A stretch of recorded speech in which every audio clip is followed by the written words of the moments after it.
So the thing about Africa is we've always moved.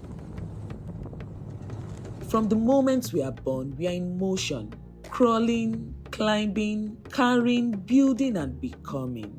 Our mothers strap us to their backs. Our fathers walk miles for grain.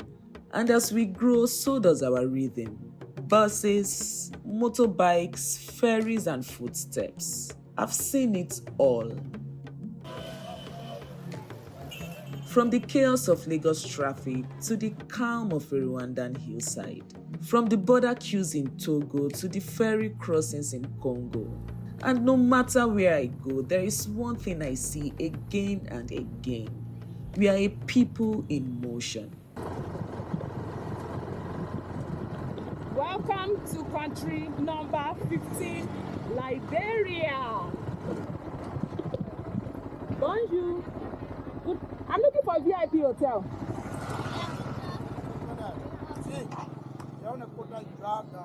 I go straight. Okay. Hello. Hi. Hello, how are you? Fine, thank you. It's nice to meet you. Yeah. You are going to Cote d'Ivoire? I am. I'm going into Liberia. And what's your name? Ebaide. Say it again. Ebaide. I'm Nigerian. You're the one whose channel I've been watching. I'm the one. You've been traveling Africa for a while. Yes, this is the 15th country. Really? Yes, really. I started watching you, I don't know, about 6-7 months ago. Oh, you've been watching me for a while? Yes. I've been on the road for the last 2 months. Oh. So I haven't seen you. I need to take a picture with you. Oh, absolutely, we should. Where are you from? Sorry? Where are you from? Canada. You're from Canada? Yes. Where are you coming from? Liberia. No, like, where did you start your journey from? Oh, I started in Paris. No way. Yes, I started in And you're Paris. here in 2 months? Yes. Oh, I travel way slowly, way too slow. I hear you. I hear you. I hear you. But the world doesn't always talk about our movement like it's beautiful. They reduce it to crisis, to headlines, to border control. They don't see the joy in it, the courage, the necessity. They don't understand that for us, movement isn't rebellion, it's survival. Today is Christmas 2024. I have no choice but to move. Here is not the best place. And I'm just here alone. I'll see the other bikers in that picture, so hopefully I'll have a great experience. So yeah, I'm going there now. Come with me, right? As usual. Yeah, let's go. Hello. How you doing? Fine. How far? I do okay.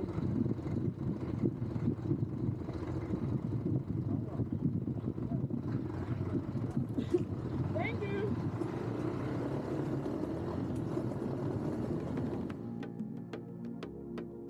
Before they gave us papers, we had path. Before there were checkpoints, there were storytellers, and before we had 55 countries, we were connected. My grandmother told me how her grandfather walked from Kano to Niamey with leather, dye, and salt. No passports, no soldier, just purpose. The roads weren't paved, but they were known. They were sacred. Across the Sahara, caravans carried gold, stories, and music. On the Congo River, people rode from village to village, not to flee, but to find. They didn't call it migration. They called it life. We moved to exchange, to marry, to teach, to learn. Borders, they didn't exist. Identity was tied to kinship, to tribe, to trade. Cities like Timbuktu and Mombasa weren't isolated outposts. They were crossroads, bustling, breathing, alive. And then someone decided movement was dangerous. Someone who wasn't from here drew a line across our maps and called it order. But then our footsteps don't know how to obey ink.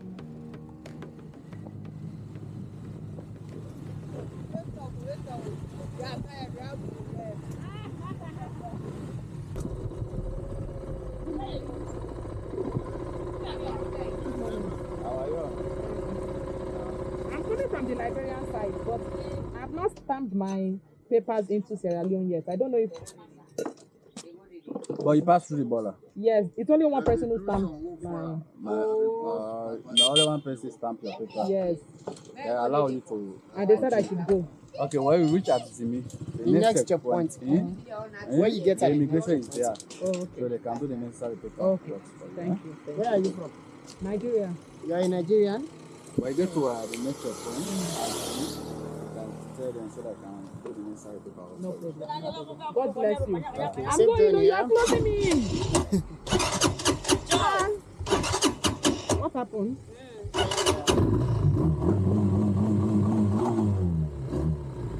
Let me say this clearly. Migration is not a crime, and especially not in Africa. Like the people at this border, they are in a class of their own. I don't think they even know that other brothers collect money. I don't even think they know it's a thing. Both men or both women or all of them are friends. We move because it's in our DNA, because our land is big and beautiful, because we want more for ourselves and our children. But something shifted. Suddenly, movement became suspicious. Crossing a border became a risk. That this is the Togo part. Now, when I was coming from the gate, those people said I should come here. Then when I got here, what I was looking for, I was asking around for where is the immigration for Togo so I can sign out. Then when I was looking for it, then I was just passing my own. Then these people at the vaccination coming. He didn't ask where I'm going to, anything. The first thing he asked is that, where's your yellow card? I gave it to him before he opened it. He said, you have a problem. Madam, problem. Everything is recorded. Migration became a headline filled with fear. They talk about it like it's only a story of boats sinking and people running. But that's not our only narrative. Let me tell you another one. A young woman leaves Malawi to become a nurse in Rwanda. A father in Senegal sends his son to study in Ghana. A Ugandan artist tours Cote d'Ivoire with his djembe. A mechanic from Nigeria fixes a bike in Togo with nothing but a toolbox and determination. That too is migration. Migration is not always about chaos and crisis. Sometimes it's courage. I really, truly don't want to get stranded in a place that I can't get help. Maybe in the middle of the bush. That would be good. I don't want my fuel to finish there. And I'm scared. I hate riding scared. It's torturous. Too much pressure. It's not always about escape. Sometimes it's expansion. And when we treat every traveler like a threat, we lose more than just time at the border. We lose connection, collaboration, growth. We make people strangers in a land that's meant to feel like home. Because when you strip away the flags and the paperwork, what you find is something deeper. We are not visitors in Africa, we are family. And the truth is, no African should ever feel foreign on this continent.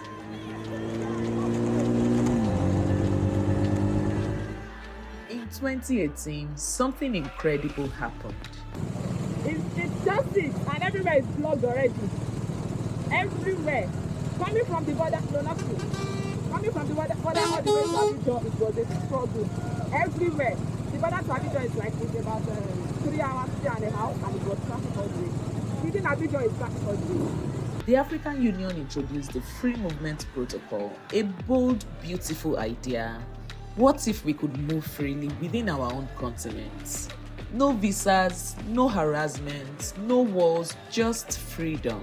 Freedom to visit, to trade, to live, to love, and to learn. The protocol promises 3 things: the right to enter, the right to reside, and the right to establish. Imagine that. Imagine a border post where your passport doesn't raise suspicion but open doors. Imagine a Kenya where a student from Niger can study without 10 layers of paperwork.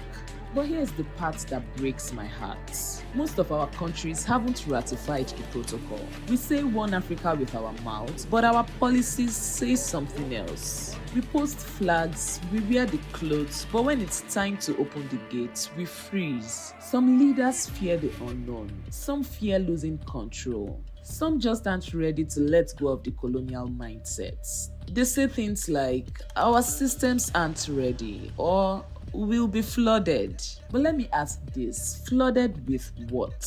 With other Africans? With entrepreneurs? With talents? This is our home. Everybody and movement within it shouldn't be treated like invasion.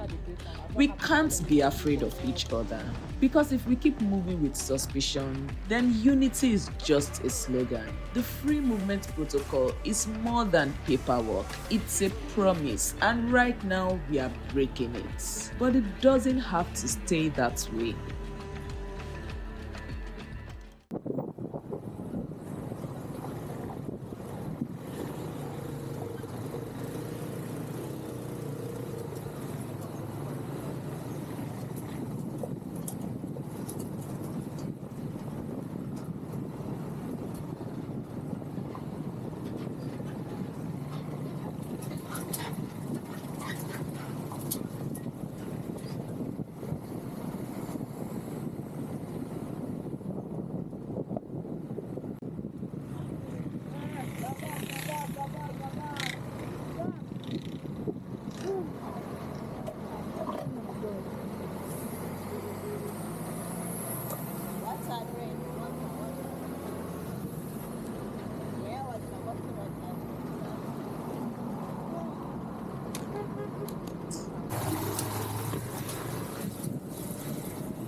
So now I have to stay in a hotel around the border. It's just ridiculous.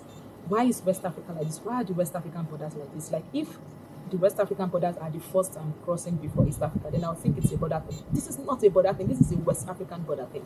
It's ridiculous. And the bad thing is that I am West African. Coming from East Africa, I used an East African bike with a West African passport. That was where I was supposed to have issues. It was when I was leaving Kenya I thought I would have issues. When I started this trip, I thought I would not have any border issues because I have all the papers relating to ECOWAS. Then I had COMESA and everything, and I have a Nigerian passport. Not one border gave me problems except for the Angola, and I put it online when they were asking for money for stamp. And after everything, I didn't even have to call anybody. Then they were the ones who let me go when I showed evidence of all the payments I've done. Here is just ridiculous. You have to call someone who knows someone who knows someone, or you keep paying. You get to the entrance of the border police post, they tell you to pay. You get to the immigration, they tell you to pay. You get to the police post, the main police post to enter the border, they tell you to pay. You get to the immigration of the country you are supposed to be stand up out of, they tell you to pay. You get to the immigration of the country you are supposed to be stamped back in. So if I'm paying all these things, how then do I get money to travel? If I keep paying and paying and paying, I spent only like 2 days in Togo, 1 day or 2 days in Togo. Now, between the money I've spent between all the time, all these borders I've crossed, if I calculate it, it's enough. Please, West African borders are and we need a development. We need a development. How do we promote tourism if we keep doing this to ourselves? How do we promote tourism and say we want a borderless Africa if they don't want it? They don't want a borderless Africa. They love the borders because they are charging so much money, they are collecting so much money and extorting people. And then immediately you say you don't want to pay, the next thing they say is we are not forcing you. They'll just throw your passport at you. Literally, that's what all of them. We are not forcing you. They'll just throw it at you. It's when you now call someone, all of them now calm down. What if I didn't have people to call? Do you know what I would have gone through? What I would have gone through if I didn't have people to call. And I have all my documents. Believe me when I tell you, I've done documents I don't have that nobody asks for. The documents nobody asks for, I have them. And I did them with money. Because I didn't want troubles, but still they will still give me trouble. Anyway, at least now I have water, so I can keep going. It's good to know that my off-road skills has developed significantly. My off-road skills has developed significantly, and that's great to know because even before using roads like this, my heart would be thumping badly.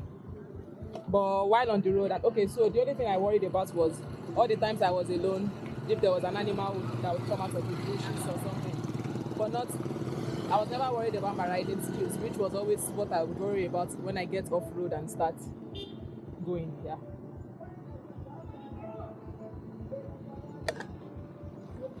And the ride was quite easy, thankfully.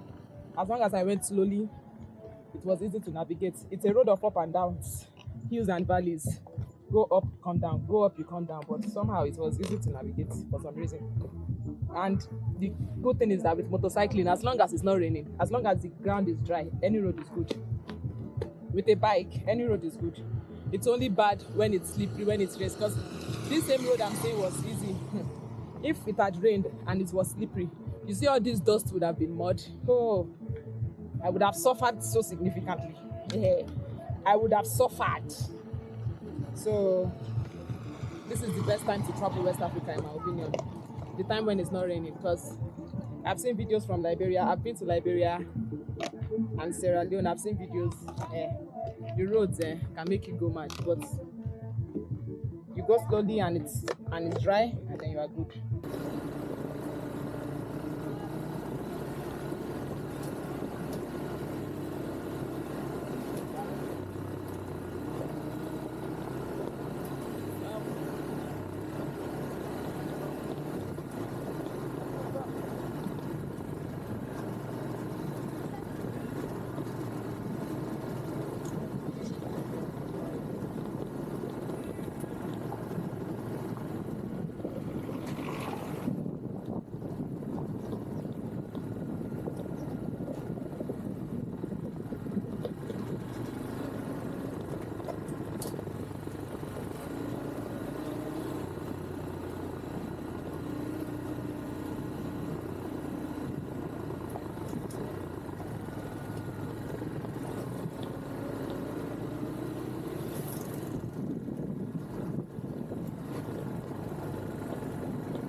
When you strip away the politics, the policies, the paperwork, what's left? People, real people, with real lives, real hopes, real reasons to move. A girl walking miles to go to school in another country because hers doesn't have a science teacher. A father crossing borders every weekend just to sell maize and pay his children's fees. A dancer traveling across Southern Africa with nothing but a backpack and a vision. These are not statistics. They are stories.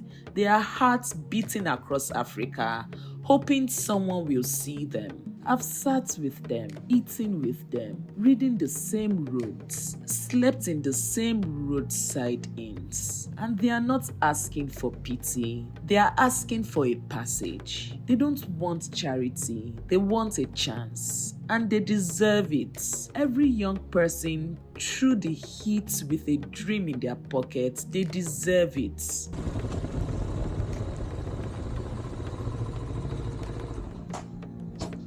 Thank you so much. I done lost like 5 times already. Every mother who crosses a checkpoint to fuel her family, she deserves it. Every African who chooses to stay on this continent and make it better, they deserve freedom of movement, not as a reward, but as a right. So what if we actually made it happen? What if the next generation didn't inherit our hesitation? What if a kid born in Namibia could grow up dreaming of building something in Uganda and actually do it? What if students didn't need letters and bribes to learn across Africa? What if a dreamer in Lagos didn't have to prove herself in Europe because our own continent opened its arms for her? We are not asking for miracles, we are asking for policy, for courage, for political will, because we already have the people, we already have the passion, we already have the power. We just need the permission. But maybe we don't even need that. Maybe we just need to act, to move, to rise. Because we are not waiting anymore. We move for those who couldn't. We move for those who never stopped. We move because Africa moves through us. This is our story now, and we are writing it across every road, every crossing, every border. One Africa, move Africa, and maybe no one ever stops us again.